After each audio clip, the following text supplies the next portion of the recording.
Kakinada rural Sarpavaram junction వద్ద గల బ్రహ్మకుమారి శాంతిధామ్ నందు సోమనాథేశ్వర వజ్రలింగ దర్శనం దివ్య స్వర్ణిమరథ ప్రారంభోత్సవం ఘనంగా జరిగింది. ఓఎన్జీసీ ఎగ్జిక్యూటివ్ డైరెక్టర్ రతనీష్ కుమార్ ప్రణవ ఆశ్రమం నుండి విచ్చేసిన సుమిత్రానంద సరస్వతి, జోన్ ఇన్ఛార్జ్ రజనీ దీది స్వర్ణిమరథం ప్రారంభించారు. ఈ రథం 30వ తేదీ శనివారం వరకు కాకినాడ పట్టణ పరిసర గ్రామాల్లో కూడా దర్శనం కోసం వెళ్తుందని తెలిపారు.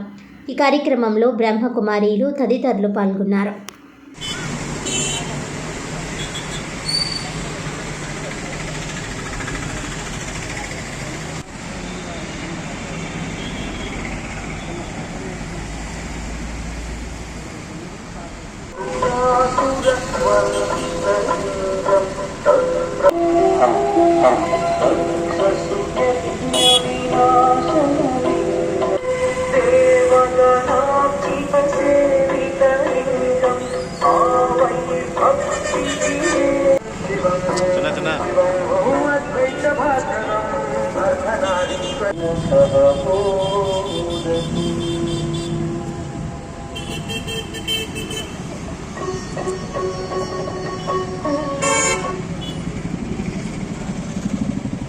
ప్రజాపిత బ్రహ్మకుమారి ఈశ్వరీయ విశ్వవిద్యాలయం ఆధ్వర్యంలో ఈ కార్తీక మాసం సందర్భంగా గ్రామాలలోనూ ఆధ్యాత్మిక జాగృతి కలిగించి శివ సందేశాన్ని అందించడం కోసము ఈ శివలింగ రథయాత్ర ఏర్పాటు చేయడం జరిగింది.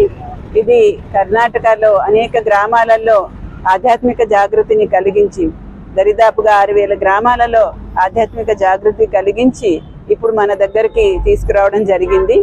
ఈ సోమనాథేశ్వర శివలింగ రథం ద్వారా మన దగ్గర చుట్టుపక్కల ఉన్నటువంటి అనేక గ్రామాలలో శివ సందేశాన్ని అందించి ఆధ్యాత్మిక జాగృతి కలిగించడం కోసం, జనాలలో భక్తి భావనల్ని పెంచడం కోసం ఈ కార్యక్రమం ఏర్పాటు చేయడం జరిగింది.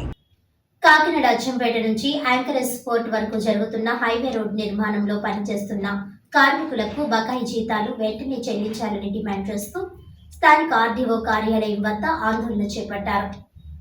ఈ కార్యక్రమాన్ని ఉద్దేశించి సిఐటియు జిల్లా కోశాధికారి మలక వెంకటరమణ, సిఐటియు జిల్లా కమిటీ సభ్యులు మేడిశెట్టి వెంకటరమణ మాట్లాడుతూ అచ్చంపేట నుంచి యాంకరేజ్ పోర్ట్ వరకు నేషనల్ హైవే రోడ్ నిర్మాణం పనుల్లో కాంట్రాక్ట్ ప్రాతిపదికన వివిధ విభాగాల్లో పనిచేస్తున్న కార్మికులకు కాంట్రాక్టర్ గత 4 నెలల నుంచి వేతనాలు చెల్లించలేదని, చేసిన పనికి కూడా వేతనాలు ఇవ్వకుండా బెదిరించడం ఎంతవరకు సమంజసమని అన్నారు. తక్షణమే ఈ విషయంపై జిల్లా అధికారులు కలుగు చేసుకొని హైవే రోడ్డు పనుల్లో పనిచేసే కార్మికులకు న్యాయం జరిగే విధంగా చర్యలు తీసుకోవాలని కోరారు. కార్మికులను బెదిరిస్తున్న కాంట్రాక్టర్పై చర్యలు తీసుకోవాలని డిమాండ్ చేశారు. తక్షణమే జీతాలు చెల్లించకపోతే ఆందోళన ఉధృతం చేస్తామని అన్నారు. ఈ కార్యక్రమంలో శ్రీరామ్మూర్తి, శ్రీనివాస్, నాగేంద్రబాబు, నాయుడు, ఈశ్వర్, రామకృష్ణ, ప్రసాద్ తదితరులు పాల్గొన్నారు. నిర్మాణ కార్మికుల ఐక్యత 4 నెలల బకాయి వేతనాలు చెల్లించాలి. 4 నెలల బకాయి వేతనాలు చెల్లించాలి. నేషనల్ హైవే రోడ్డు నిర్మాణ కార్మికుల ఐక్యత. నేషనల్ హైవే రోడ్డు నిర్మాణంలో పనిచేస్తున్నటువంటి వివిధ రకాల వృత్తులు చేస్తున్నటువంటి కార్మికులకి కాంట్రాక్టరు గత 4 నెలల కాలం నుంచి వేతనం చెల్లించడం లేదు. తక్షణమే వేతనం చెల్లించాలనేసి అధికారులకు విన్నవించుకునే పని చేస్తున్నాం. కాంట్రాక్టర్ని వేతనం అడుగుతూ ఉంటే నేను ఇవ్వను, మీరు పొండి అనేటువంటి విధంగా మాట్లాడుతున్నాడు. కాకినాడలో ఉంటే తన్నులు తింటారు అనే విధంగా అతని తాలూకు మనిషితో ఇతనికి బెదిరింపుల పని చేసే పని, కార్మికులు బెదిరించే పని కూడా చేస్తున్నాడు. మరొక అంశం ఏంటి అని అంటే వీళ్ళ నివాసం ఉండేటటువంటి ప్రాంతాన్ని మీరు వెంటనే ఖాళీ చేసుకోండి అనే విధంగా మాట్లాడుతూ భోజనం కూడా వెళ్ళనివ్వకుండా 2 రోజుల నుంచి నిలుపుదల చేసే పని కూడా చేశారు. మేము కోరేది ఏంటంటే అధికారులని తక్షణమే నేషనల్ హైవే పనుల్లో అచ్చంపేట జంక్షన్ నుంచి యాంకరేజ్ పోర్ట్ వరకు జరుగుతున్నటువంటి నిర్మాణ పనుల్లో పనిచేస్తున్నటువంటి కార్మికులు ఎవరైతే ఉన్నారో వాళ్ళకి తక్షణమే 4 నెలల జీతాలు ఇప్పించే విధంగా అధికారులు చర్యలు తీసుకోవాలి. కాంట్రాక్టర్ మీద చర్యలు తీసుకోవాలి. ఎందుకనంటే అతను ఈ కార్మికుల్ని బెదిరిస్తున్నాడు. పని చేయించుకుని కూడా జీతం ఇవ్వకుండా మీరు పొండ అనేటువంటి విధంగా మాట్లాడుతున్నారు. ఈ కార్మికులు మన జిల్లాతో పాటు మన రాష్ట్రంలో ఉన్నటువంటి ఇతర జిల్లాల్లో ఉన్నటువంటి కార్మికులు కూడా ఇక్కడికి వచ్చి పనిచేస్తున్నారు. పొట్ట చేత పట్టుకుని వచ్చి పనిచేస్తున్నటువంటి కార్మికులకి కనీసం పనిచేసిన దానికి కూడా జీతాలు ఇవ్వకుండా 4 నెలల నుంచి పస్తులు పెట్టడం అనేది చాలా అన్యాయం. తక్షణమే అధికారులు కలగజేసుకోవాలి. ఆ స్థానిక ఆర్డీఓ గారిని కూడా కోరేది ఏంటంటే తక్షణమే కలగజేసుకుని వేతనాలు వచ్చే విధంగా చర్యలు తీసుకోవాలనేసి డిమాండ్ చేస్తూ ఉన్నాం. నేషనల్ హైవే రోడ్లు కేంద్ర ప్రభుత్వం చరిత్రాత్మకంగా నిర్మాణం చేపట్టింది. అక్కింపేట జంక్షన్ నుంచి కోర్టు వరకు. ఇలాంటి నిర్మాణ కార్మికుల్ని ఇతర రాష్ట్రాల నుంచి, ఇతర జిల్లాల నుంచి కూడా చాలా ప్రమాదకరమైన పనులు చేస్తున్నారు. అటువంటి కార్మికులు ఎక్కువ శాతం చేయించుకుని 4 నెలలు వేతనాలు ఇవ్వట్లేదు. వాళ్ళని రూములు ఖాళీ చేసేయమని భయభ్రాంతులు గురి చేస్తున్నారు.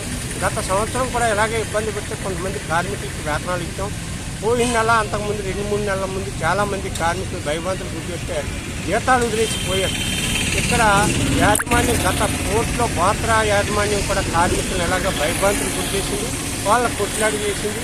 ఇదే కార్మికులను ఎలా భయభ్రాంతులు చేస్తే డబ్బులు వదిలేసిపోతారు కదా అనే ఉద్దేశంతో వాళ్ళ అనుసరులతో భయభ్రాంతులు గురి చేస్తున్నారు. తక్షణమే ఆర్టీఓ గారు, జిల్లా కలెక్టర్ గారు, ప్రభుత్వ అధికారులు కూడా కలగజేసుకుని వీళ్ళ వేతనాలు ఇచ్చే వరకు ఆ రూముల్లోనే ఉండవాలి. వాళ్ళకు భోజన సౌకర్యం కలిగించాలి. ఎటువంటి అసౌకర్యం చేయకుండా యాజమాన్యాన్ని విజ్ఞప్తి చేస్తున్నాం. లేని పక్షంలో ఆర్డీఓ గారు కలగజేసుకుని వాళ్ళ మీద యాక్షన్ తీసుకుని క్రిమినల్ కేసు కూడా పెట్టాలని డిమాండ్ చేస్తున్నాం.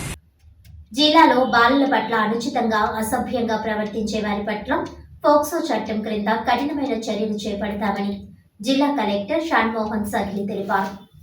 బుధవారం స్థానిక అంబేద్కర్ భవన్ స్టేడియంలో ఐసీడీఎస్ విద్యా పోలీస్ శాఖల ఆధ్వర్యంలో అంతర్జాతీయ బాలల హక్కుల దినోత్సవాన్ని ఘనంగా నిర్వహించారు. ఈ కార్యక్రమానికి జిల్లా కలెక్టర్ షాన్మోహన్ సగిలి ముఖ్య అతిథిగాను, assistant collector HS Bhavana, Kakinada DSP రఘువీర్ విష్ణు గౌరవ అతిథులుగాను హాజరై జ్యోతి ప్రజ్వలనతో వేడుకలను ప్రారంభించారు. ఈ సందర్భంగా జిల్లా కలెక్టర్ షాన్మోహన్ ప్రసంగిస్తూ ప్రతి ఒక్కరి జీవితంలో బాల్యం అపురూపమైన దశ అని, దాన్ని మధురమైన ఘట్టంగా నిలిపేందుకు బాలలకు ప్రత్యేక హక్కులు కల్పించి వారి రక్షణ కొరకు ఫోక్సో వంటి కఠినమైన చట్టాలను అమలు చేయడం జరుగుతుందన్నారు. అయినప్పటికీ బాలల పట్ల లైంగిక అకృత్యాలు, హక్కుల హననం కొనసాగడం దురదృష్టకరమని, ఇటువంటి దురాఘాతాలను అరికట్టవలసిన బాధ్యత ఉపాధ్యాయులు, తల్లిదండ్రులతో పాటు ప్రతి ఒక్కరిపై ఉందన్నారు. బాలల పట్ల జరుగుతున్న అమానుష సంఘటనల పట్ల ఆవేదనతో ఆయన కొద్దిసేపు ఉద్వేగానికి లోనయ్యారు. చైల్డ్ సేఫ్ జిల్లాగా కాకినాడను తీర్చిదిద్దే లక్ష్యంగా జిల్లాలో 6 నెలల పాటు ఉద్యమ కార్యాచరణను అమలు చేపట్టి చైల్డ్ అబ్యూస్ నివారణకు గుడ్ బ్యాడ్ టచ్ గురించి బాల బాలికల్లోనూ పిల్లల హక్కులు, రక్షణ, ఫోక్సో చట్టం పట్ల పెద్దల్లోనూ విస్తృత అవగాహన కల్పిస్తున్నామని అన్నారు. పిల్లల పట్ల ఎవరైనా అనుచితంగానూ వ్యవహరిస్తే ఫోక్సో చట్టం క్రింద కఠినమైన చర్యలు గైకొంటామని ఆయన స్పష్టం చేశారు. తమ పట్ల ఎవరైనా అసభ్యంగా ప్రవర్తిస్తే బాలలు 1098, 112 హెల్ప్ లైన్లకు ఫోన్ చేయవచ్చునని, 7331126044 నెంబర్కు వాట్సాప్ ద్వారా కూడా తెలియజేసి తక్షణ సహాయం పొందవచ్చునని అన్నారు. అలాగే 112 కంట్రోల్ రూమ్ నెంబర్కు సభికుల నుండి ఫోన్ చేయించి అత్యవసర రక్షణ పోలీస్ శాఖ ద్వారా ఎలా పొందవచ్చో లైవ్ డెమో ద్వారా కలెక్టర్ వివరించారు.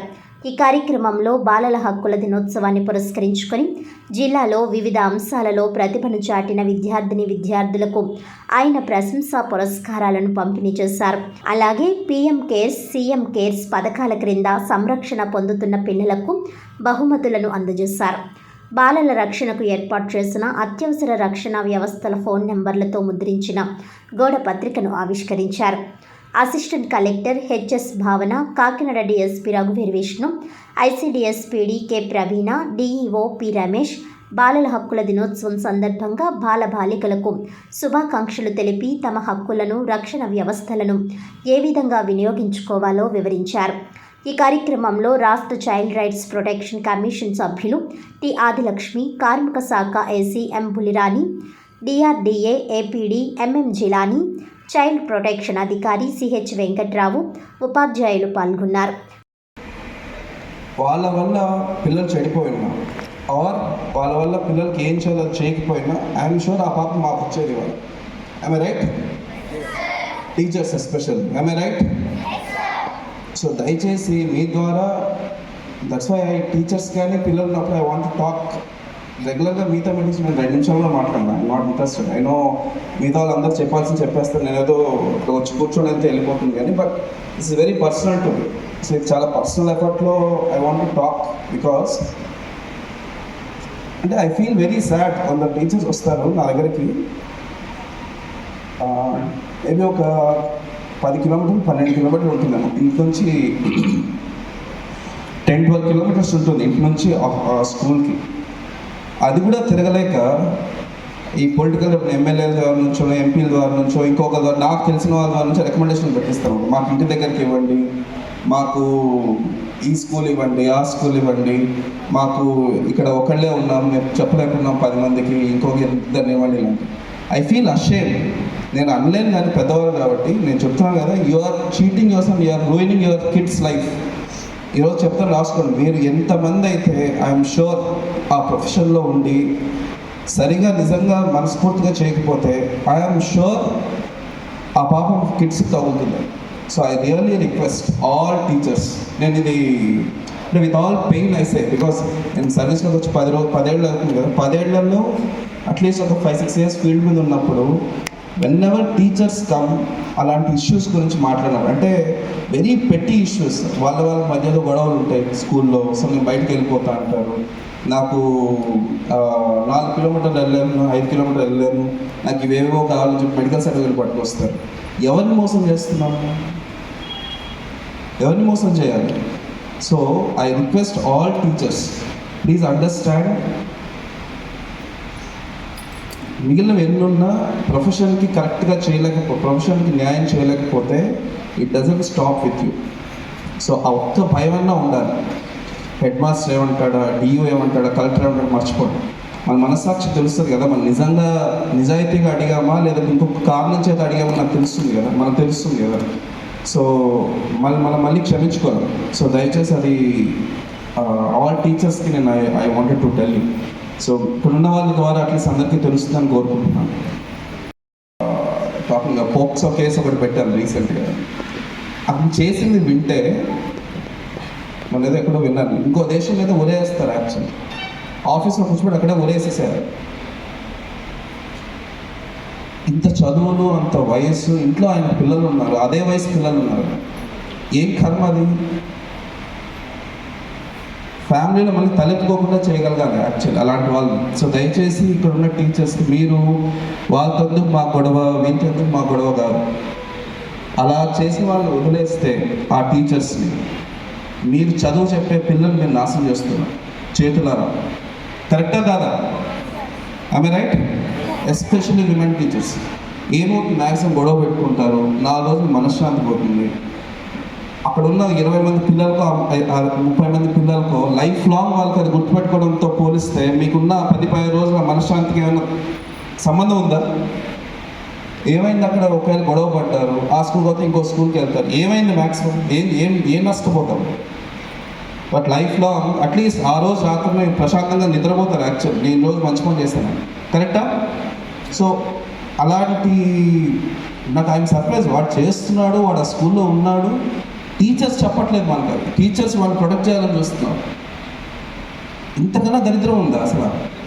సో దయచేసి I request all especially women teachers ఉన్న చోట ఇలాంటి చిల్లర వాళ్ళందరినీ కాపాడి మిమ్మల్ని మనం మోసం చేసుకోవడం కాకుండా పిల్లలు చెడగొడుతున్నాం. ఒక ఐ డోంట్ నో మరి ఎంతమంది మీరు హిందీ సినిమాలు చూస్తారు నాకు తెలియదు, కానీ there is a new movie ఒకటి వస్తుంది రీసెంట్గా హిందీలో. దాంట్లో there is a very beautiful concept. మనందరం ఉద్యోగాల్లో జాయిన్ అయ్యేటప్పుడు అప్లై చేసేటప్పుడు, ఇప్పుడు మీరు టీచర్స్గా డిఎస్సి రాసేటప్పుడు కానీ, నేను యూపీఎస్సి రాసేటప్పుడు కానీ, రకరకాల ఉద్యోగాలు చేసేటప్పుడు జాయిన్ అయ్యేటప్పుడు మనం ఏ మైండ్తో వస్తామో అప్పుడు అవన్నీ ఆలోచించాం కదా. నేను ఈ దగ్గర లంచం తీసుకోవాలనో, నేను ఇక్కడ లీవ్ అడగాలనో, నేను ఇక్కడ ట్రాన్స్ఫర్ చేసుకుంటాను, ఇవన్నీ ఆలోచిస్తారు ఎవరన్నా? ఎవరు ఆలోచించాం. ఆ రోజు వచ్చి నాకు ఉద్యోగం కావాలి, నేను ఉద్యోగం చెప్తాను, నేను బాగా చెప్పాలనే వస్తాం. 100-90 మంది అలానే వస్తాం, కరెక్టా కాదా? మేబీ ఇంకొక 10 మందికి అప్పుడే చెడిపోయి ఉండొచ్చు, నేను వాళ్ళ గురించి మాట్లాడలేదు. 100-90 మంది ఉద్యోగం జాయిన్ అయ్యేటప్పుడు ఎలా వస్తామో అలా ఉండటానికి ఇంకొకసారి ప్రయత్నం చేద్దాం అంటాడు ఆ మూవీలో ఫస్ట్ డైలాగ్. అది మీకు అర్థమైందా నేను చెప్పింది? మనం జాయిన్ అయ్యేటప్పుడు ఎలా ఉండాలో అలా ఇంకొకసారి ఉండడానికి ట్రై చేస్తాము, ఎంతమంది ట్రై చేయగలరో చూద్దాం అంటాడు అన్నమాట. ఇట్స్ చాలా మంచి థాట్ అనిపించింది నాకు. చాలా రోజుల తర్వాత నేను చూసిన వెరీ వెరీ నైస్ స్టేట్మెంట్. అలా ప్రతి ఒక్కళ్ళు ఒక్కసారి ప్రయత్నం చేసినా మనం పోవాలనుకున్న దారిలో నుంచి ఎంతో డివేట్ అయిపోయామో తెలుస్తుంది. సో దయచేసి ఇక్కడ పిల్లలకు చెప్పడం కాదు, నాకు బాగా వచ్చిన పిల్లలకి ఏదో చెప్దాం అనుకుంటున్నా కానీ నో, పిల్లలకు కాదు మనం చెప్పాల్సింది, పెద్దలకి. మనం కదా చెడిపోయింది, వాళ్ళు కాదు. So it is us who have to change on this day, not them. So నా వైపు నుంచి యాజ్ డిస్ట్రిక్ట్ కలెక్టర్ చెప్తున్నాను, ఇంకొకసారి నాకు పాక్సో కేసు అనేది వస్తే మాత్రం డిఎస్పీ గారు ఉన్నారు ఇక్కడ, నేను నిర్మోహమాటంగా చెప్తున్నాను, అది డౌట్ వచ్చినా సరే ఇంకే కేసు అయినా పెట్టి మరి లోపల ఇస్తారు. There is no excuse to it, and it's a promise from my side. ఎవరైనా దాని గురించి కంప్లైంట్ చేసి నేను ఉన్నంత వరకు ఇక్కడ ఐ ప్రామిస్ మీ వరకు ఆ గొడవ రాకుండా చూసుకునే బాధ్యత నాది. That is my responsibility. వార్తలను ముఖ్యాంశాలు మరోసారి.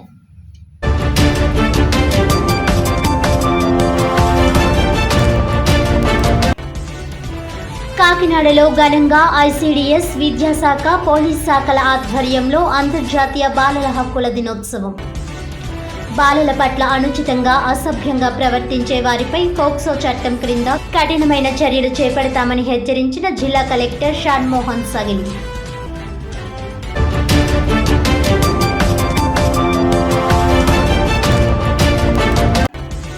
కాకినాడ కలెక్టరేట్ వద్ద ఏపీ వెలుగు వివోఏ యానిమేటర్స్ ఉద్యోగుల సంఘం ఆధ్వర్యంలో ధర్నా. అక్రమంగా తొలగించిన వివోఏలను తిరిగి విధుల్లోకి తీసుకోవాలని డిమాండ్.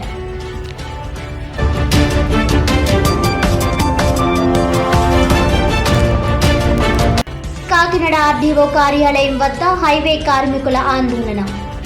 అచ్చంపేట నుండి యాంకరేజ్ పోర్ట్ వరకు జరుగుతున్న హైవే రోడ్డు పనుల బకాయి జీతాలు వెంటనే చెల్లించాలని డిమాండ్.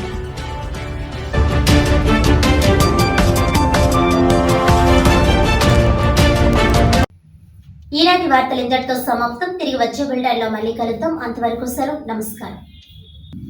వార్తలను ముఖ్యాంశాలు మరోసారి.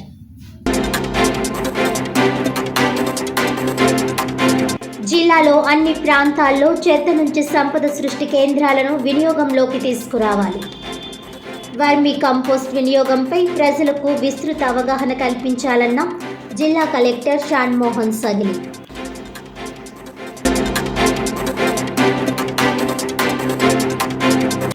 రాష్ట్ర యాదవ కార్పొరేషన్ డైరెక్టర్గా నక్కా నారాయణరావు నియామకం. యాదవ సామాజిక వర్గం అభివృద్ధికి అన్ని విధాలా కృషి చేస్తానని వెల్లడి.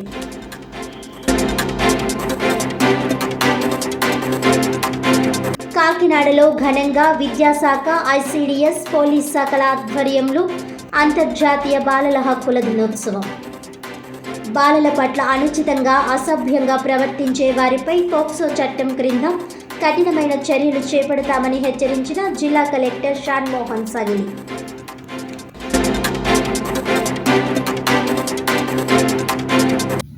ఈనాటి వార్తలు ఇంతటితో సమాప్తం. తిరిగి వచ్చే బులెటిన్లో మళ్ళీ కలుద్దాం. అంతవరకు సెలవు, నమస్కారం.